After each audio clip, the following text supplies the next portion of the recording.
Então, boa tarde a todas e a todos. Vamos estar dando início a mais um seminário SBE de Economia Aplicada. Hoje recebendo Úrsula Mello. Então, vou olhar aqui minha cola rapidinho. Então, Úrsula tem doutorado em Economia na Universidade Carlos III em Madrid e atualmente atua como fazendo sua pesquisa de pós-doutorado na Barcelona Graduate School of Economics. Úrsula foca sua pesquisa em microeconometria aplicada, com foco em educação e mercado de trabalho. Então, Úrsula, agradecemos novamente por ter aceitado o nosso convite e, sem me prolongar mais, passo a palavra para você. Obrigada, Rodrigo. Obrigada pelo convite. Obrigada a todos por estarem aqui hoje. É um prazer. Eu queria começar falando que eu não tenho um paper com esse nome. Já me pediram, né, no Twitter, mas não tem. Eu vou explicar agora porque eu decidi hoje trazer de forma um pouco mais ampla a minha pesquisa sobre mobilidade intergeracional, e a razão disso vou focar em 2 papers, mas só um minutinho que eu estou só ajustando aqui. Eu vou trazer um pouco de 2 papers que eu tenho nessa literatura. A razão disso é que um dos papers é uma contribuição mais metodológica, então eu optei por fazer uma apresentação mais intuitiva dessa parte, focando mais nos resultados aplicados, também para ter um pouco de tempo de falar desse segundo paper, que é focado no Brasil, então acho que é mais interessante para essa audiência, mas é um paper muito preliminar, então não dava para fazer o seminário inteiro sobre ele, então resolvi fazer um pouquinho de tudo. Vamos ver como vai ser, mas espero que saia bem.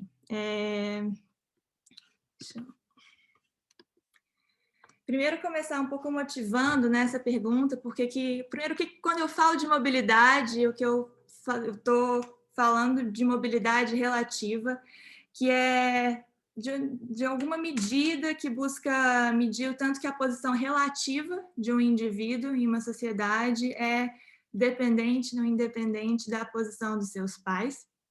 E há vários motivos pelos quais a gente se importa com essa questão da mobilidade.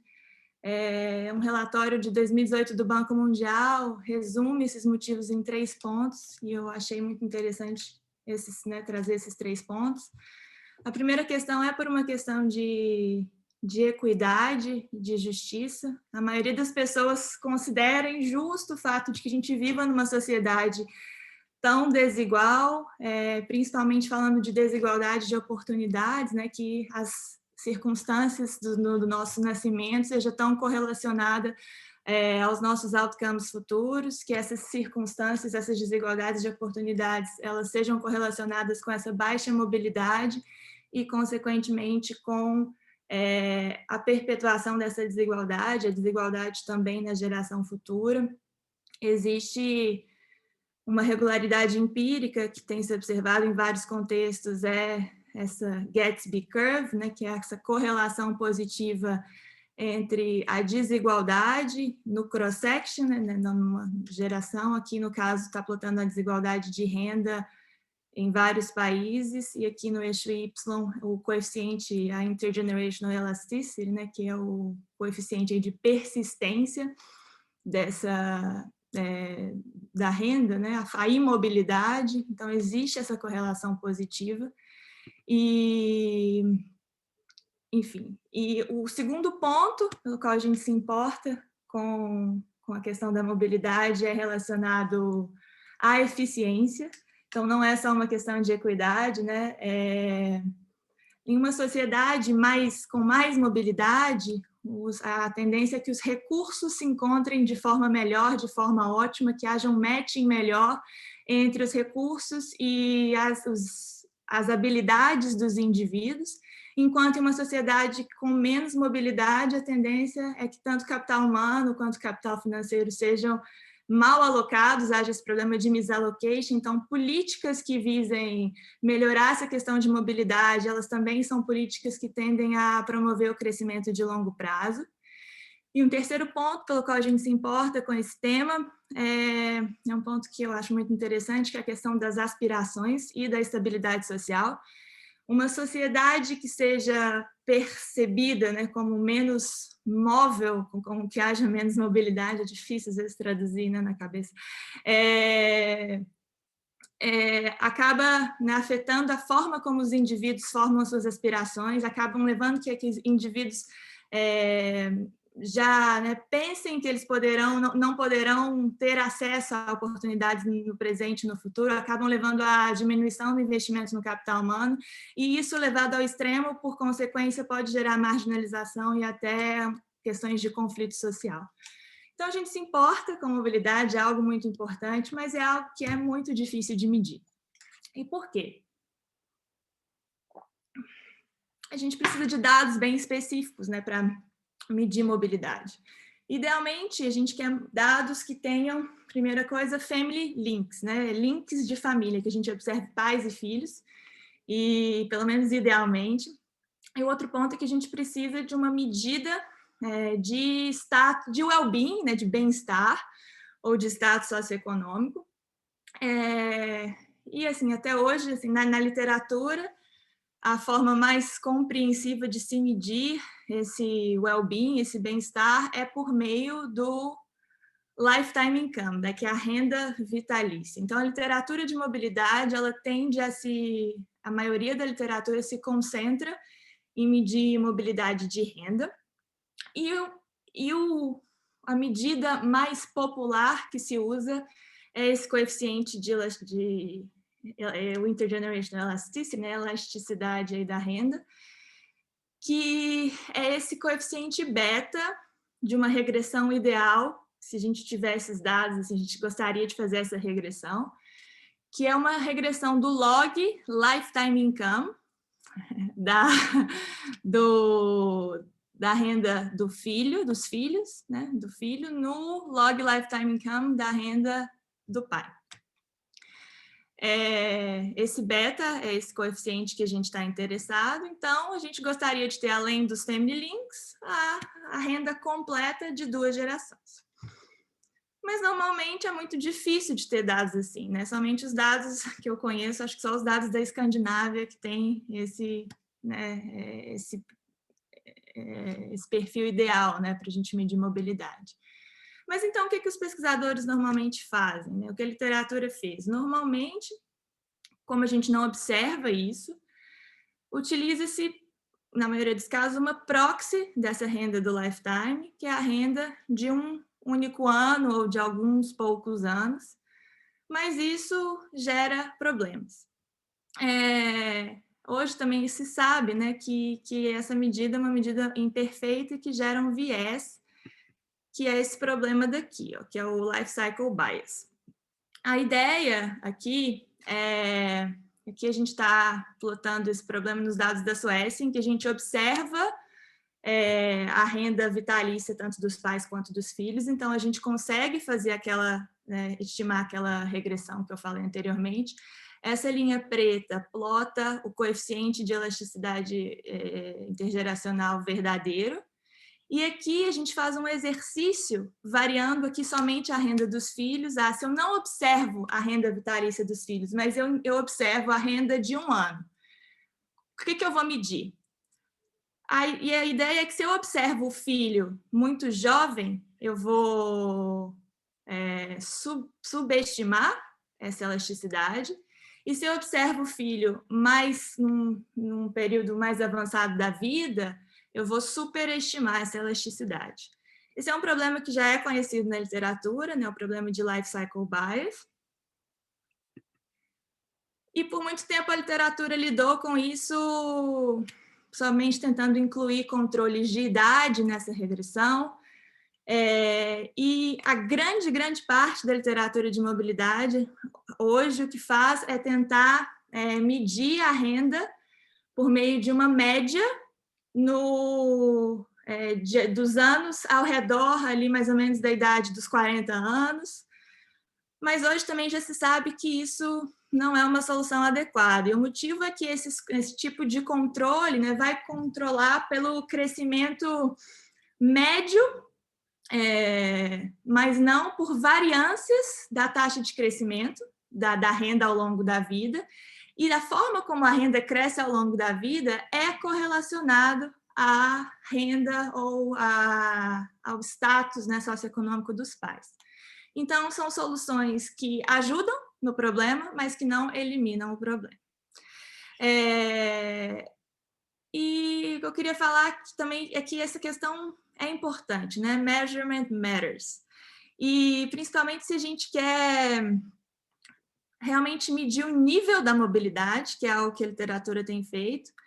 E também é importante porque pode ser um dos fatores por trás de resultados tão conflitantes que a gente observa na literatura. Só um exemplo, tem dois papers muito recentes que medem mobilidade nos Estados Unidos, um paper do Cherry e co-authors no QJE, que mede esse nível de mobilidade em um coeficiente de 0,34, e um paper do Beth Mazunder, ainda acho que de 2017, que mede mobilidade para coortes similares, que mede um nível de 0,6. Os dois têm esse insight parecido de tentar computar a renda dos filhos por uma média no meio da vida, mas o Cherry faz uma média ao redor dos 30 anos, o Mazunder faz uma média ao redor dos 40, eles encontram níveis muito diferentes. Então, um dos motivos pode ser essa diferença do jeito que eles medem, e o fato de não se observar a renda da vida inteira. E quando existe essa dificuldade de medir, de comparar, a gente acaba tendo dificuldade de dar esse passo a mais que a gente gostaria de dar na literatura, que é tentar entender os mecanismos causais por detrás desse aumento ou da redução de mobilidade. Então, a dificuldade de medir mobilidade é um dos fatores pelos quais existem pouquíssimas tentativas de ver de partir para esse aspecto causal, né, de tentar entender isso, que é vital para as políticas públicas. Agora, antes de ir para o que eu faço, só um parêntese, existe também uma literatura que tenta medir mobilidade em educação. Medir mobilidade em educação é uma alternativa, é muito mais fácil do que medir mobilidade de renda, mas é uma pergunta diferente, né? Captura aspectos diferentes do bem-estar, que é correlacionado com a renda, mas não é perfeitamente correlacionado, envolve outras coisas, retornos para returns to education e muitas outras coisas. Então, são duas perguntas diferentes e a gente, no paper para o Brasil, a gente foca mais em medir mobilidade educacional por enquanto. Depois eu vou falar disso.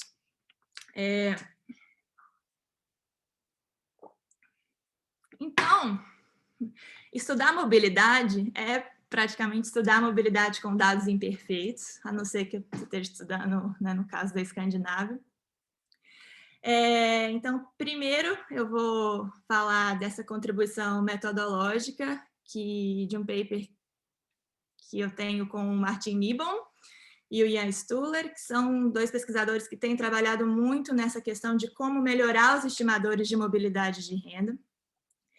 E a ideia desse paper é propor um estimador de mobilidade que elimine esse problema, ou reduza esse problema de life cycle bias, e que possa ser aplicado num dos casos mais comuns que a gente encontra na pesquisa aplicada, que é o caso em que a gente tem um painel curto de filhos da coorte mais jovem. Esse é um problema que ele pode existir, seja por imperfeição de dados, a gente não tem dados suficientes, as pesquisas que a gente, pesquisas domiciliares só seguem os indivíduos por alguns anos, por exemplo, mas é um problema que existe, inclusive para dados perfeitos, porque a gente está interessado em medir mobilidade de uma coorte jovem, por exemplo, a coorte que hoje tem até 30 anos. A gente está interessado em saber, em medir mobilidade para essa coorte, porque é uma coorte que, em termos de policy, é mais interessante, porque a gente ainda pode atuar nessas coortes, mas a gente não tem o lifetime income delas, né? Então, mas para não ter que esperar elas terem 50 anos para medir mobilidade para elas, o que a gente pode fazer?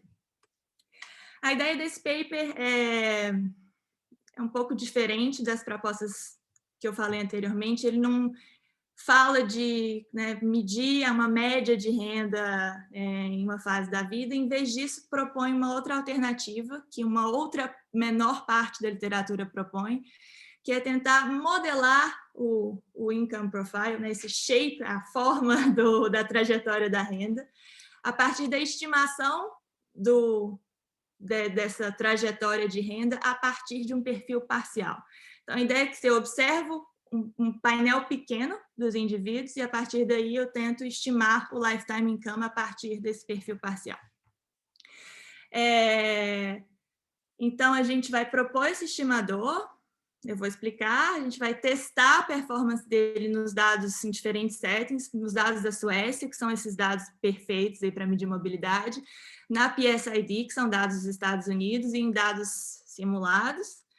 Depois, a gente vai aplicar esse estimador para rever a questão das tendências de mobilidade nos Estados Unidos e na Suécia. E algo importante é que aqui a gente foca no IGE, que é esse coeficiente de elasticidade, e a gente foca, nesse caso, da renda dos filhos, né? em measurement error, somente na renda dos filhos e não na renda dos pais. Então, a gente aqui está assumindo que a gente conhece a renda dos pais, tá bom? E isso porque a gente está focado nesse caso que é mais importante para a literatura aplicada, que é o caso que a gente quer medir a mobilidade das coortes mais jovens. Mas depois a gente talvez vai estender para os both sides. Né? Então, a gente usa os registros administrativos da Suécia, e a ideia é que os dados da Suécia são como um laboratório perfeito para estudar mobilidade, pelo que eu falei, porque a gente observa não só os links familiares, as rendas, né, completas aí de mais de 2 gerações, a gente observa um setting muito rico de características observáveis, por exemplo, né, educação, ocupação, região de nascimento, QI, são dados muito ricos. A gente foca na coorte de filhos de 1950 a 1960. Então, nossa coorte baseline são mais ou menos 200 mil filhos. E quando depois a gente observa, né, praticamente o lifetime income desses filhos, agora a gente estendeu os dados, a gente observa os filhos aí do início da vida, a gente computa o lifetime income de 25 a agora 58 anos, dos pais de 41 a 57.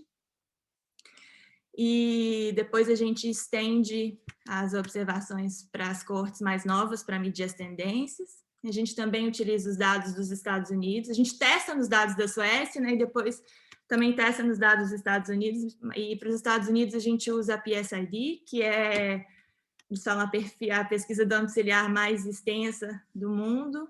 Eles começaram a coletar informações para os indivíduos em 1968 e seguem até hoje, né, seguindo esses indivíduos. A gente observa family links, a gente segue esse sample procedure aqui desse paper do Liam Solomon, que é um paper que mede mobilidade nos Estados Unidos. A gente segue o que eles fazem para a gente poder comparar os nossos resultados com eles.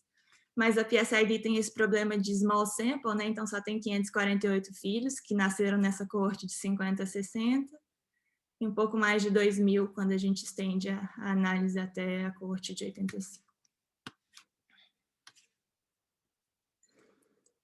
Úrsula, tem uma pergunta do Gustavo.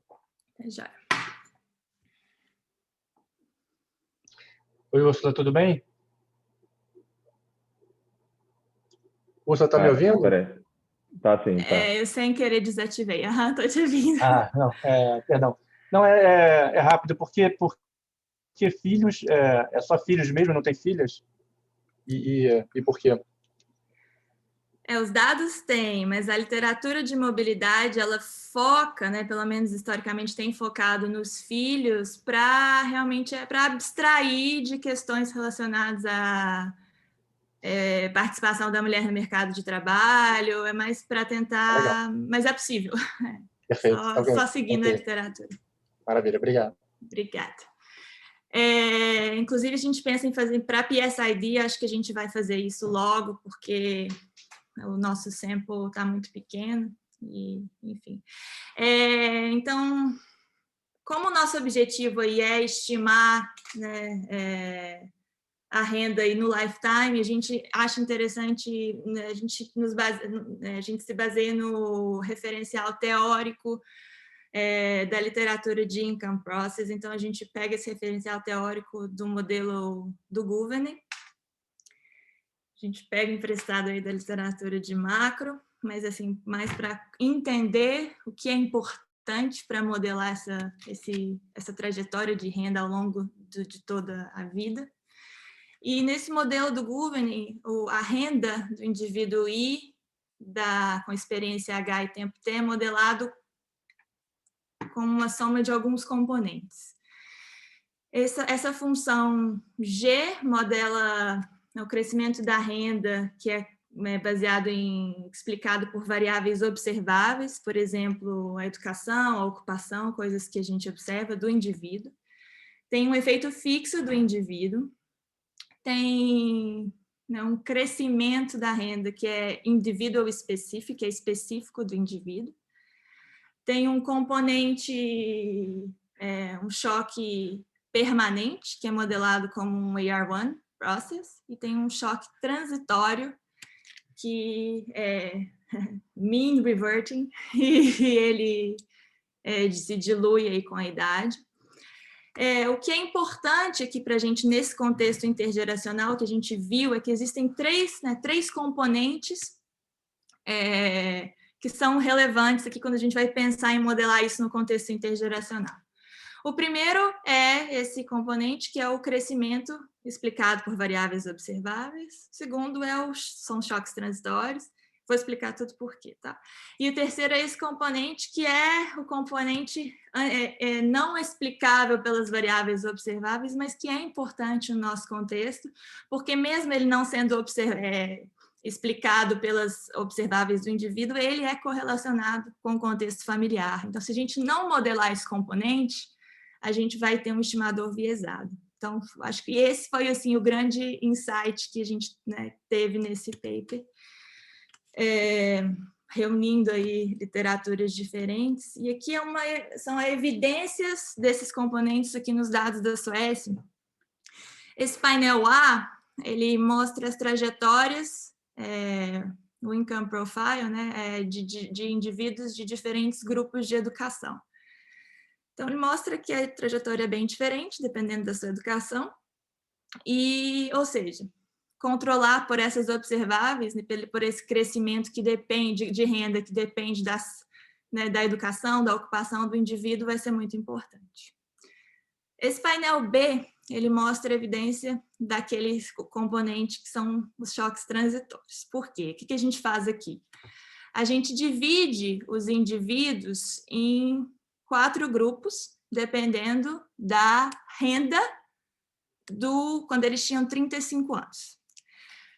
E o que está mostrando? Que os indivíduos que têm a renda mais baixa aos 35 anos, eles também são os que têm um crescimento maior nos anos posteriores, enquanto os indivíduos que têm a renda mais alta aos 35 anos, eles têm uma renda mais baixa. Esse padrão, o que explica isso são esses choques transitórios, que eles têm essa característica, né, de ser mean reverting, porque a importância disso aqui é que a renda que a gente observa em um ano, ela é uma medida volátil da sua renda. Então, propostas anteriores na literatura de mobilidade que tentaram fazer isso, né, extrapolar a renda do lifetime pela renda de um ano só, elas acabam caindo nesse problema de ter uma observação que é um estimador volátil da sua renda do lifetime. Então, não é muito complicado tentar extrapolar e imputar um fator de crescimento baseado na renda de um ano só. Agora, esse painel aqui é o que é mais importante. Aqui, a gente escolhe, que tem só um grupo específico de indivíduos, são indivíduos que têm graduação, college level sons, Então, mesmo para esse grupo específico, ou para qualquer grupo específico de educação, a trajetória vai ser muito heterogênea, dependendo da renda dos pais. Então, a gente vê aqui que mesmo entre indivíduos que têm college, né, os indivíduos que têm pais que estão no quartil superior de lifetime income, eles vão ter um nível de renda mais baixo aos 25 anos, mas eles vão ter um crescimento muito maior, né, até ali os 35, e um crescimento menor depois. E isso é verdade mesmo se a gente ainda, né, condicionar a renda dos pais e agora ver essa heterogeneidade só pela educação dos pais. Aqui são college level sons, de pais com renda maior que a média, então os filhos de pais que têm educação superior têm um nível de renda menor e depois um crescimento muito maior. Então, esse fator de que filhos de famílias mais ricas, eles têm um nível de renda melhor no início da vida, mas um crescimento muito mais íngreme da renda no início do life cycle, é muito importante. E isso, inclusive, isso é uma evidência, inclusive, para a literatura de income process. A gente, né, descobriu que utilizar dados intergeracionais trazem uma evidência muito transparente para o fato de que existe esse componente heterogêneo individual no crescimento da renda dos indivíduos e que isso é muito importante de ser modelado.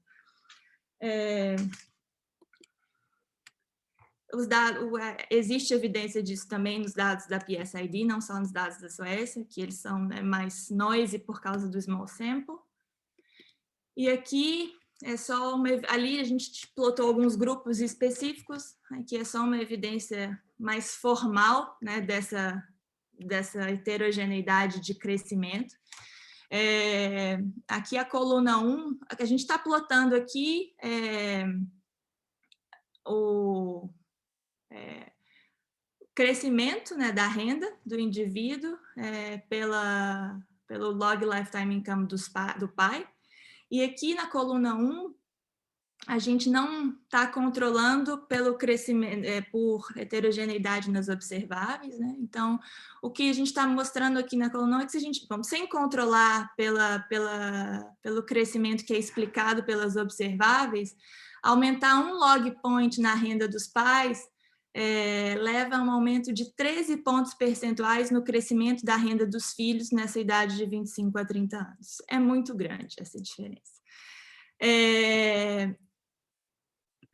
Mas a coluna 6, né, mostra que mesmo controlando por todas as observáveis ali dos dados da Suécia, que envolve educação, ocupação, QI, características demográficas, mesmo controlando por tudo que os melhores dados possíveis podem observar, existe ainda essa diferença de crescimento que é algo que não é assim, um cenário normal observável. Na verdade, um cenário normal, normalmente o pesquisador vai observar educação e ocupação, não vai nem observar muitas coisas que a gente observa nos dados da Suécia.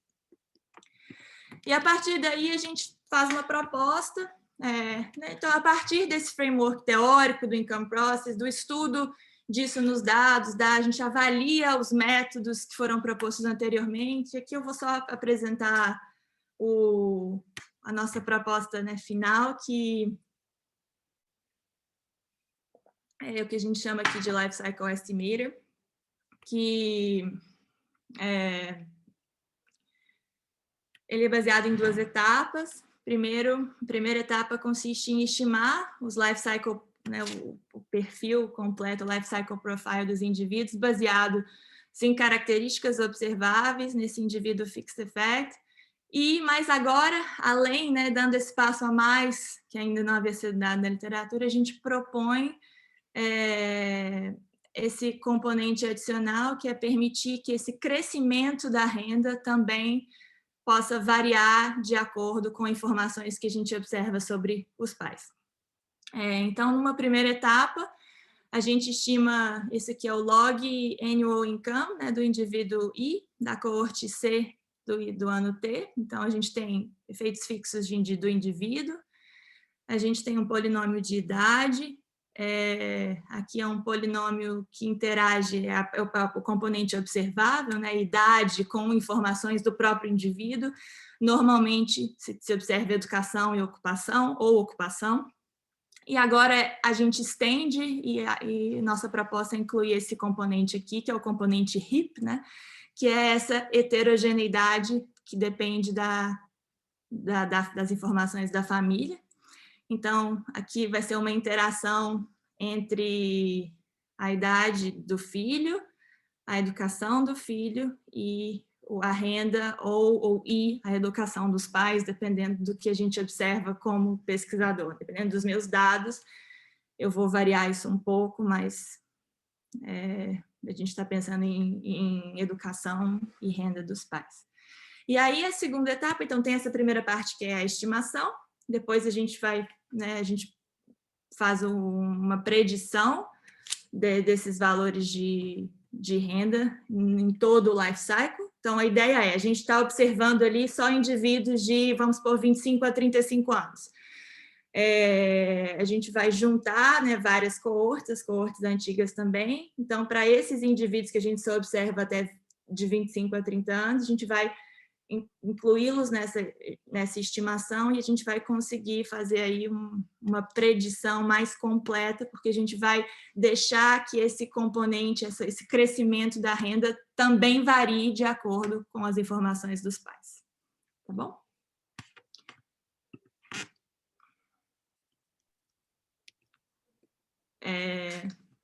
Só um comentário antes. O Paulo Arvati, ele perguntou na tabela de crescimento da renda, por que o número de observações cai tanto entre a primeira e a última coluna?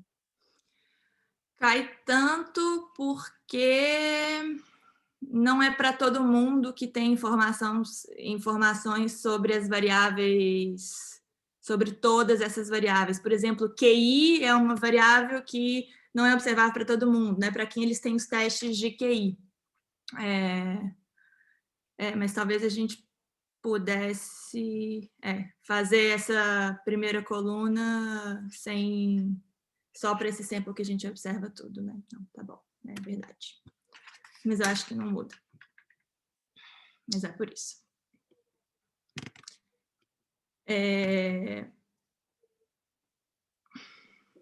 Só tem uma pergunta também do Gustavo. É sobre... Você vai ler para mim? Não, deixa fazer. Tá. Perdão, não estou botando o vídeo porque eu estou com medo da minha internet cair. Não, eu fiquei curioso. Se vocês fazem alguma coisa com efeito via experiência, talvez eu estou pensando aqui mais uma coisa de mecanismo, mas, enfim, a literatura que eu conheço um pouco mais, que é de teorias de capital humano mesmo, de crescimento da renda, ser maior para os mais escolarizados, via retorno à experiência, via learning by doing, né, no mercado de trabalho. E eu acho que, pela especificação, acho que poderia ser natural, né, inclusive você tem dados da Suécia, de incluir o número de anos que essas pessoas estão no mercado de trabalho, enfim, aquelas variáveis já hoje em dia bastante completas de experiência. Isso é muito fora do objetivo da literatura, ou vocês pensaram em fazer uma coisa como essa? Eu acho que, assim, sim, de certa forma, a ideia é usar ou experiência ou idade, né? Mas acho que a gente pode fazer alguma... Não, desculpe interromper, mas era por uma coisa por aí. Como tem informação mais precisa, né, sobre experiência, e idade era meio uma proxy para a experiência, era uma espécie de experiência potencial, né? Você tem a informação mesmo de experiência.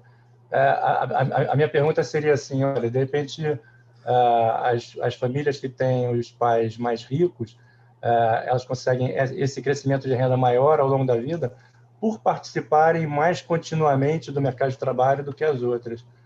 Por isso que eu acho que é uma pergunta mais de mecanismo, assim.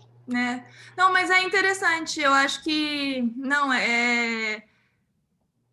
A literatura normalmente utiliza essa questão do ano, né? Mas realmente eu acho que pode ser uma outra variável observável que a gente inclui aqui nessa função G, né? Por exemplo, a gente inclui a literatura normalmente inclui educação, inclui ocupação, mas pode também incluir, por exemplo, anos de experiência efetivos, né? Eu acho que, sim, é um ponto interessante.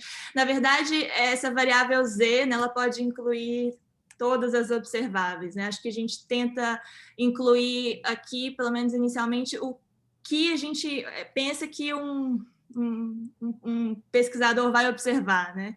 Então, normalmente, se eu estou ali na PSID dos Estados Unidos, eu vou observar educação e ocupação e olhe lá. Mas acho que é interessante a gente testar isso assim, com os dados da SUES. Não, é um bom ponto, anotei. Obrigada, Gustavo. Ótimo. Só para te avisar, já que você pediu, faltam 25 minutos. 25, tá, não, então vai dar tempo. Aqui só falando, né, do que a gente propõe 2 tipos de life cycle. Nosso preferido é esse parental aqui, life cycle estimator, em que esse P, né, a variável do pai que a gente vai propor para usar é o lifetime income, a educação do pai, mas a gente tem uma interação linear com a idade, mas nossa proposta preferida, a gente usa uma interação quadrática para modelar justamente o fato de que esse crescimento correlacionado aí com a renda dos pais, ele é mais importante no início da vida. A gente também propõe uma alternativa, se eu não observo nada aí da informação dos pais, que no contexto intergeracional é um problema per se, mas pensando de forma mais geral, né, se eu não estou interessado no contexto intergeracional, se o meu problema é só eu quero saber estimar o lifetime income de uma coorte. Uma alternativa é usar o que a gente chama aqui de two-step fixed effect estimator, em que a gente vai rodar a regressão sem esse componente dos pais, estimar o efeito fixo do indivíduo, ter essa informação, né, com o nível de renda do indivíduo, depois usar esse efeito fixo e colocar uma interação desse efeito fixo com a variável de idade para que a gente depois estime esse crescimento dependente do efeito fixo e não, por exemplo, de uma renda única do trabalho de um ano.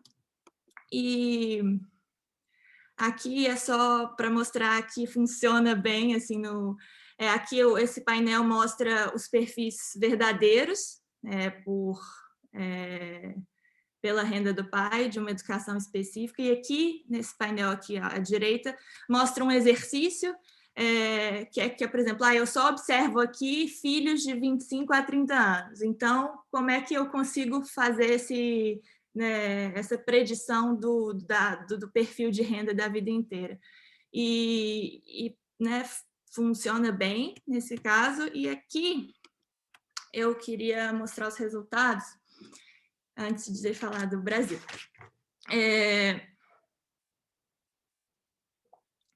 O exercício aqui por exemplo, eu observo cada linha, tem a ideia de que aqui, nessa primeira linha, eu observo filhos somente de 25 a 27 anos. Aqui, somente filhos de 25 a 30 anos. Aqui, somente filhos de 25 a 33 e aí por diante. A coluna 1 plota o estimador verdadeiro de intergenerational elasticity, né? Se eu observo o full lifetime income. Aqui, o painel, a coluna 2, plota o estimador anual. Por exemplo, se eu observo só os filhos nessa idade, né, acho que aqui na mediana dessa faixa etária, aqui, por exemplo, aos 26 anos, eu vou ter um estimador da elasticidade que é subestimado, né, muito inferior ao verdadeiro. Então, aí, quanto maior a faixa etária que eu observo os filhos, maior é o estimador. E isso é o life cycle bias, né? O padrão de viés aí de life cycle pela age range que eu observo os filhos. A terceira coluna é o estimador de life cycle, que eu não incluo aquele componente dos pais. Eu faço essa modelagem, mas sem incluir esse componente variável de acordo com as características dos pais. Esse estimador de life cycle já é bem melhor que o estimador que só usa o income, a renda do ano, mas ele ainda tem um perfil, né, sistemático de viés de life cycle, que ele ainda é muito subestimado para quando a gente observa, por exemplo, só os filhos bem mais jovens, né? Então, aqui vai aumentando, né, também, como no estimador ingênuo, naivo, né? Agora, quando a gente inclui o componente dos pais, a gente já consegue estimadores bem melhores, né? Inclusive para quando a gente observa os filhos somente bem novos. E o nosso preferido é a coluna 5, né? Que tem o componente quadrático, porque aí a gente consegue estimar bem essa elasticidade, inclusive quando a gente observa filhos somente de 25 a 27 anos.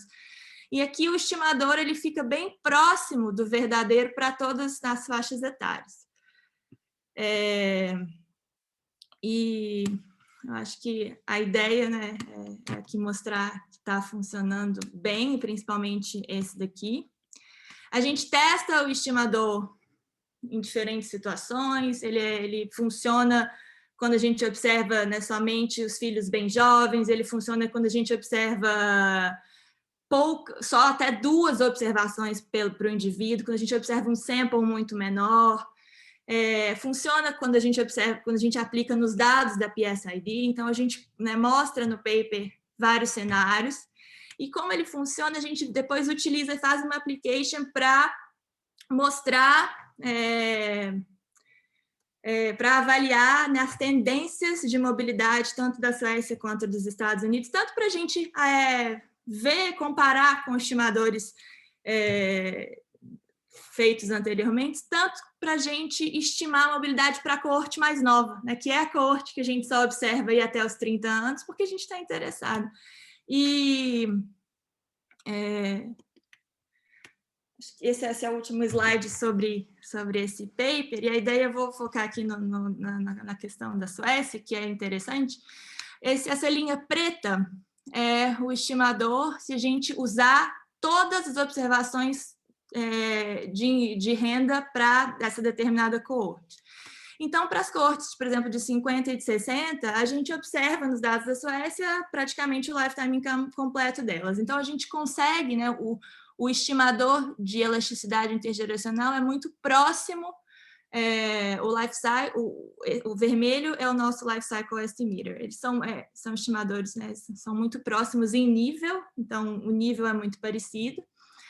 Mas para as coortes mais novas, como a gente só observa eles mais novos, se a gente usa, né, todas essas informações, a gente acaba subestimando, porque as coortes mais novas a gente só observa elas até os 30 anos, por exemplo, né, nessa coorte de 80. Então, é isso que então, usando, né, esse estimador naive, a gente não vai ter as tendências certas de mobilidade. A gente pensaria que a mobilidade na Suécia está ali, sei lá, um pouco, né, que aumenta, depois diminui um pouco, o IGE, não a mobilidade.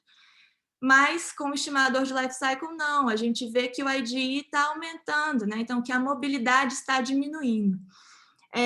O estimador de azul, ele faz algo diferente. Ele fala, já que eu não observo, não é outra alternativa, né? Já que eu não observo o perfil completo para as coortes mais novas, eu vou sempre medir mobilidade numa idade fixa.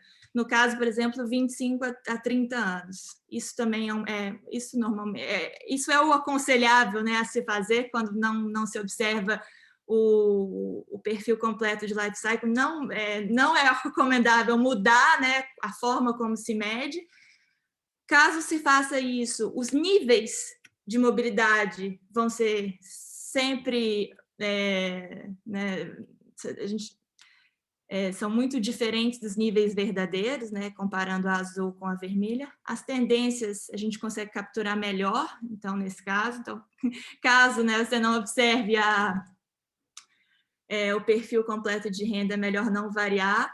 Mas esse estimador também vai ter problemas caso esse perfil de renda, né, o income profile, varie entre as coortes, e se isso variar diferentemente dependendo da sua família, como aconteceu na Suécia, esse estimador também às vezes vai capturar até tendências erradas. Em suma, né, a gente desenvolveu esse estimador e acha assim, que ele é promissor, principalmente em casos em que a gente observa um painel de renda curto e informações sobre os pais.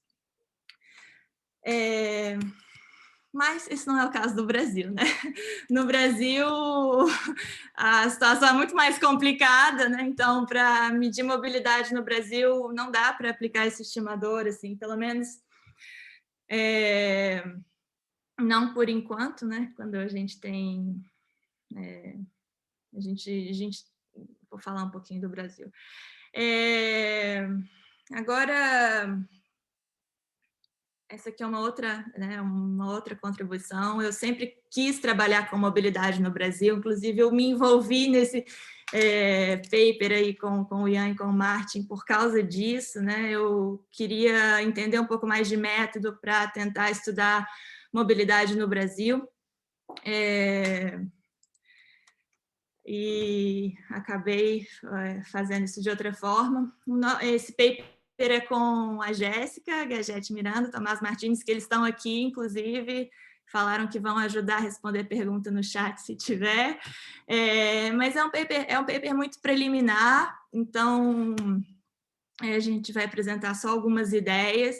A gente achou uma boa oportunidade para apresentar, a gente achou que seria interessante apresentar para essa audiência. O nosso objetivo nesse paper é estudar o impacto de choques econômicos em mobilidade, no contexto do Brasil. Mas, para isso, a gente precisa de estimadores de mobilidade que sejam comparados, né, tanto no espaço quanto ali no tempo entre coortes.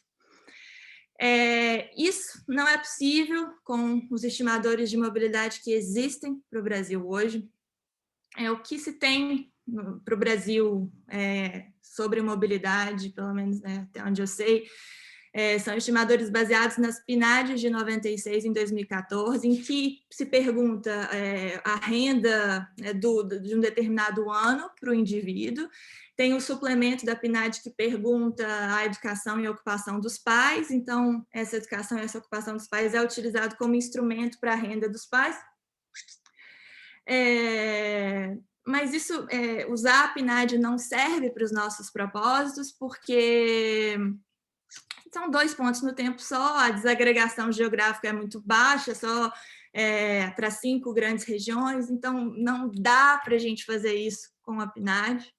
Mas tem até há pouco tempo atrás, isso era o que era possível fazer para o Brasil, mas a literatura de mobilidade tem avançado muito para propor métodos alternativos para medir mobilidade quando a gente, né, não tem, por exemplo, Family Links. A literatura propõe agora, tem essas novas propostas, que são os Name-Based Methods, né, que visam medir mobilidade baseado em informações sobre os nomes dos indivíduos, sejam sobrenomes ou primeiros nomes. E a ideia é que os nomes servem de proxy para Family Links. E isso abre aí perspectivas diferentes e novas, né?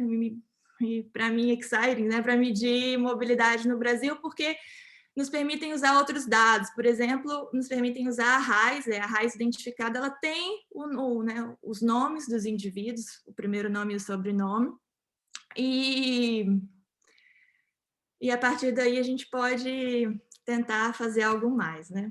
Então, só um pouquinho desses, né, Name-Based Methods.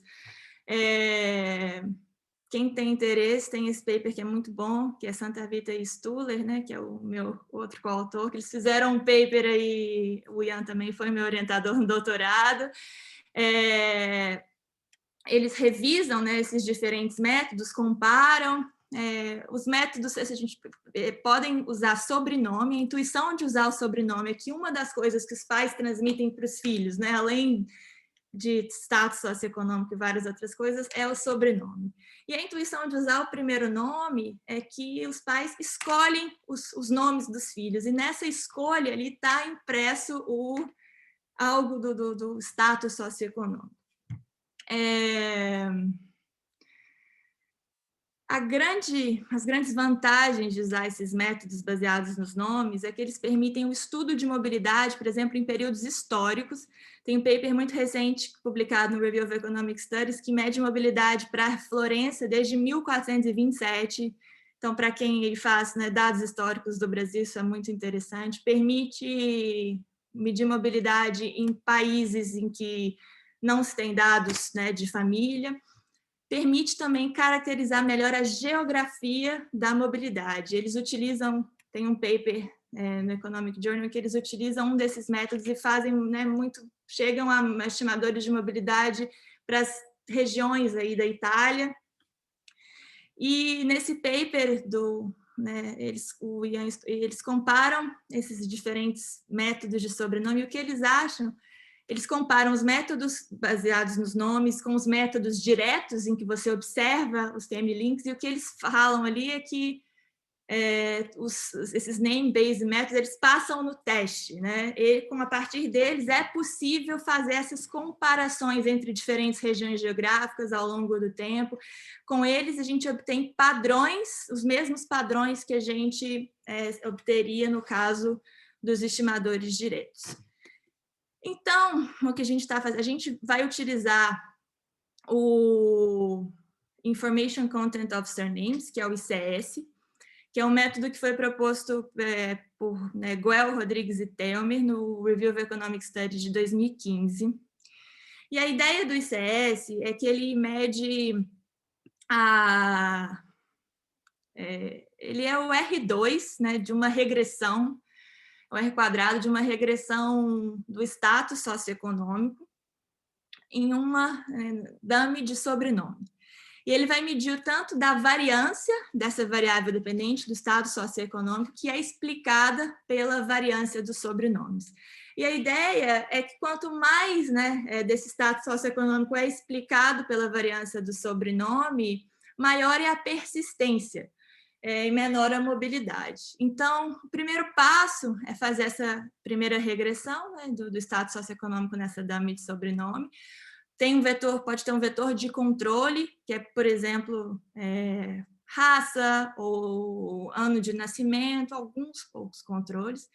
O ICS, o Information Content of Surnames, é o R2 dessa regressão, menos o R2 de uma regressão placebo, em que a gente pega esse vetor aí de sobrenomes, a gente faz um reshuffle aleatório, e faz uma segunda regressão ou várias regressões e subtrai, né, do R2 verdadeiro esse R2 da regressão placebo para tentar tirar qualquer explicação espúria aí que os sobrenomes teriam nesse estado socioeconômico. Então, o que a gente faz? A gente computa primeiro a gente começa testando, né, se isso funciona para o Brasil, quer dizer, deveria funcionar. Como que isso funciona, né? Então, a gente computa o ICS de educação para os homens, baseado no último sobrenome, né? Então, por isso que a gente usa só os homens, porque são os que não mudam de nome. As mulheres normalmente mudam de nome, adotam o nome do marido, então a gente usa o último nome. Para as coortes de homens, nascidos entre 60 e 89, que aparecem, se a pessoa aparece um ano na RAIS, entre 85 e 2018, ela está aqui no nosso sample. Então, a gente tem mais ou menos 33 milhões de indivíduos, por enquanto. A gente depois talvez vai tentar expandir aí com, né, o cadastro único, que também tem sobrenomes, mas, por enquanto, a gente usa a RAIS. E agora eu quero mostrar só algumas coisas, né, que aqui a gente plota a linha preta é o Gini de educação, né? Então é a desigualdade no cross-section, que cai bastante para nosso sample de homens da RAIS. E a linha azul é esse ICS, essa medida de mobilidade. Então, o que está mostrando... Bom, isso é muito preliminar, tá? Não quero fazer nenhum statement aqui, mas eu quero só mostrar um pouco o que a gente está fazendo e mostrar, né, as possibilidades aí que existem. Então, a gente acha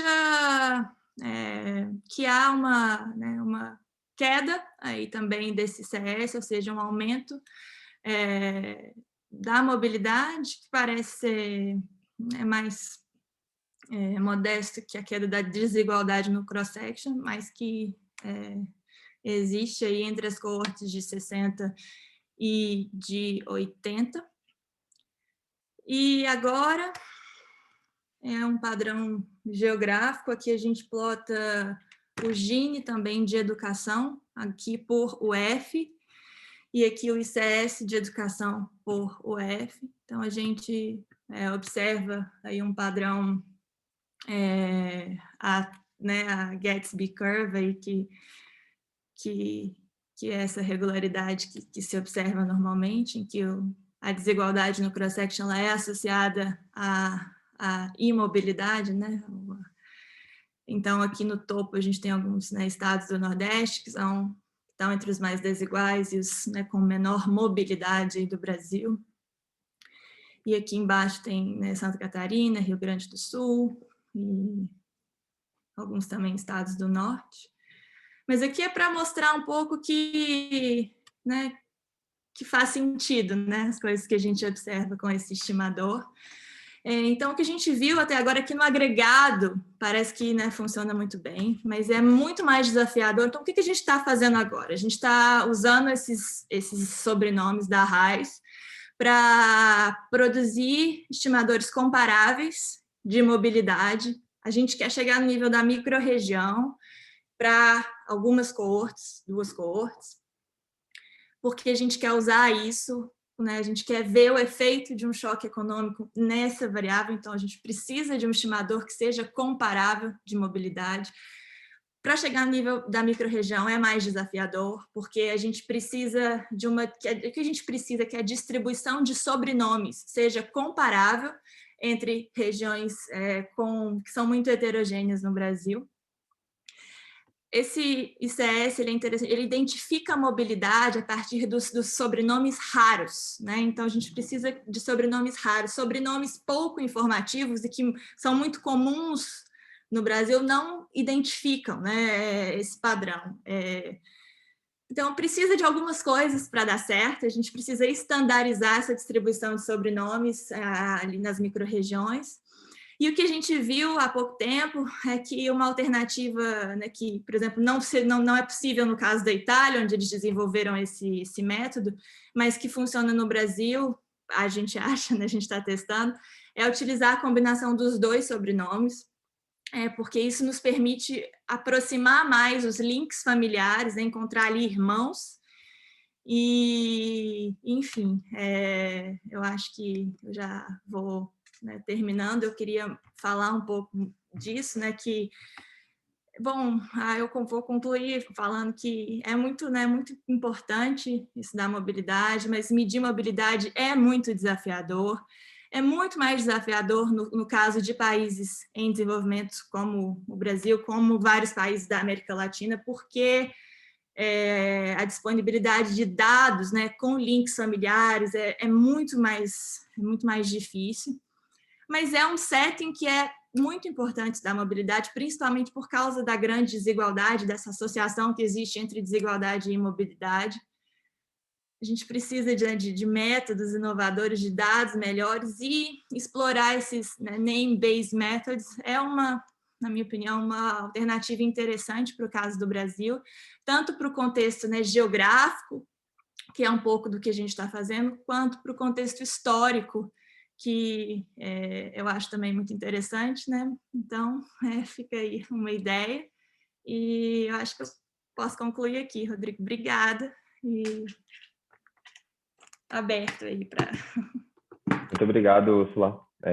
Muito interessante. Deixa eu abrir aqui as perguntas. Então, quem tiver interesse de fazer perguntas, levanta a mão, tá aqui, ou então me chama no chat. Então, estamos abertos aqui.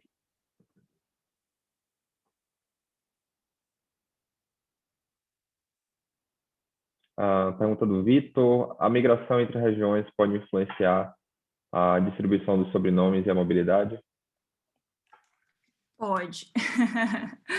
É uma das coisas que a gente tem que levar em conta, porque a ideia desse estimador é que ele capture o processo intergeracional daquela microrregião. Então, se, né, a ideia é que se uma família que tem nomes raros se muda para outra microrregião, ela pode ser que ela tenha, né, pode ser que ela tenha um nome raro na microrregião de destino, mas ela não é informativa sobre o processo intergeracional na região de destino.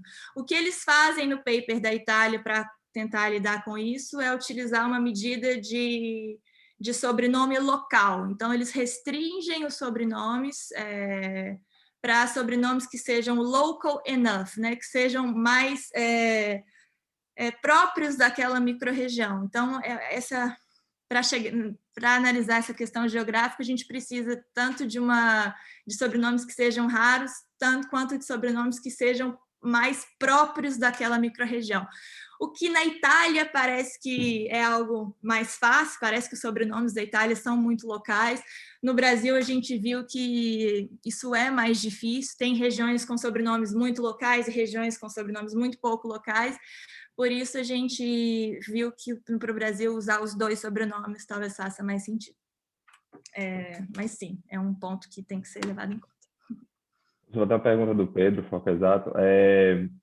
Usando os dados da RAIS, não é potencialmente preocupante que formalidade tenha tamanho diferente em diferentes regiões? Eu acho que a gente está testando, assim, então a gente está ainda tentando entender melhor todos esses pontos, a questão da RAIS específica. Tem algumas formas que a gente pretende, né, lidar com isso. Uma é tentar, primeiro, entender o que é importante para a gente é a distribuição de sobrenomes. Então, a gente precisa ver como a distribuição de sobrenomes na RAIS representa bem a distribuição de sobrenomes, né, no Brasil, e também como isso varia aí entre as microrregiões. Uma das alternativas é tentar complementar essa distribuição com sobrenomes de outras fontes de dados, para primeiro entender isso. Esse é um aspecto. O outro aspecto, que aí não testamos ainda, mas intuitivamente eu acho, né, que esse método identifica a mobilidade a partir de sobrenomes raros. E os sobrenomes raros, normalmente, são sobrenomes vinculados a status socioeconômico, né, um pouco mais elevado. Então, eu acho que a parte da RAIS que a gente não observa seria uma parte aí de sobrenomes mais comuns. Isso falando aí das evidências, né, dos outros países em relação, mas assim, é algo que tem que ser testado, sim. Em relação à questão do Pedro Forquesato, talvez uma sugestão seja olhar também para a região metropolitana, né? Não sei até que ponto isso reduziria a sua... a gente usa microrregião, né? Que não sei se... A Yara pergunta: a subamostra de filhos que recebem o mesmo nome do pai é muito pequena, por exemplo, João Carvalho e João Carvalho Filho. Isso não seria uma forma de identificar com mais precisão a relação familiar? Pode ser. A gente, por enquanto, não está utilizando essas pessoas, né? Os filhos, netos, assim, na verdade, a gente tirou, porque na hora que a gente vai codificar os sobrenomes, né, a gente faz isso ali, tem que codificar os sobrenomes, então a gente precisava do sobrenome, o filho, né, não é informativo, mas a gente deletou essas pessoas, né? A gente poderia pensar melhor se, na verdade, essas pessoas são... o que a gente está fazendo agora, quando a gente utiliza os dois sobrenomes, é tentar encontrar os irmãos, né?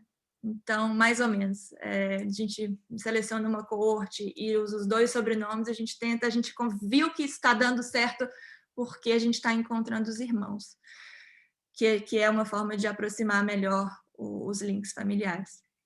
mas eu anotei a ideia. Obrigada. Tem uma pergunta do Breno.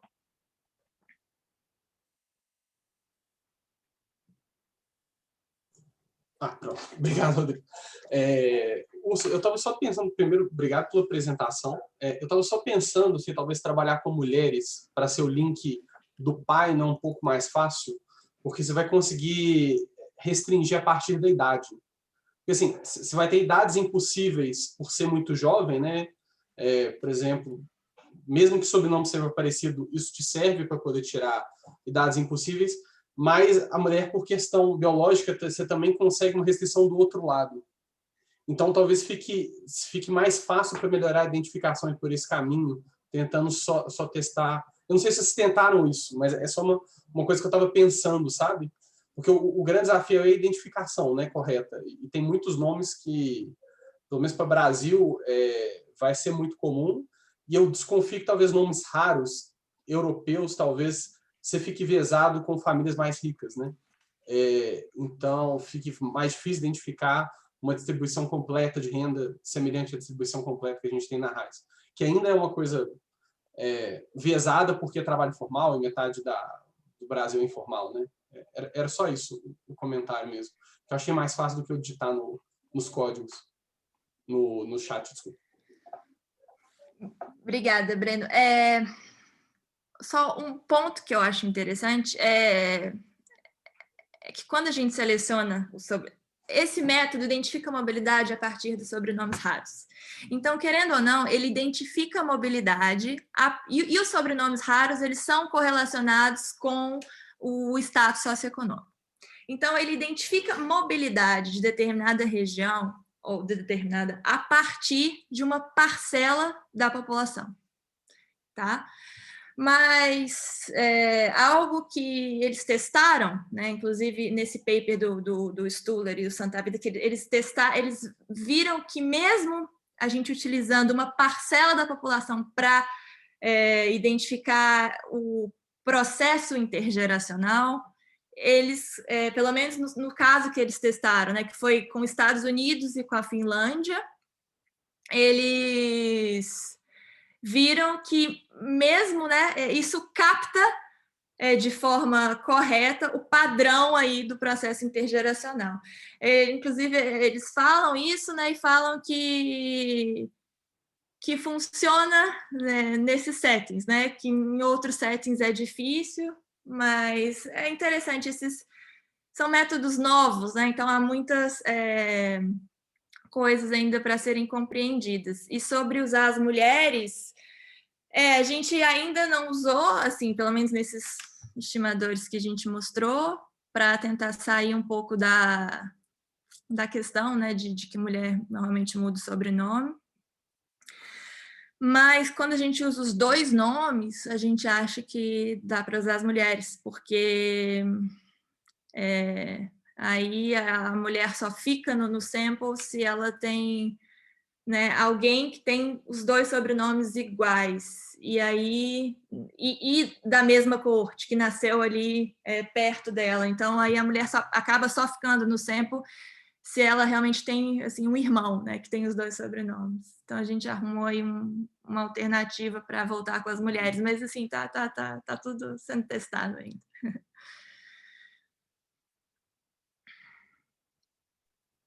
Mais alguma pergunta?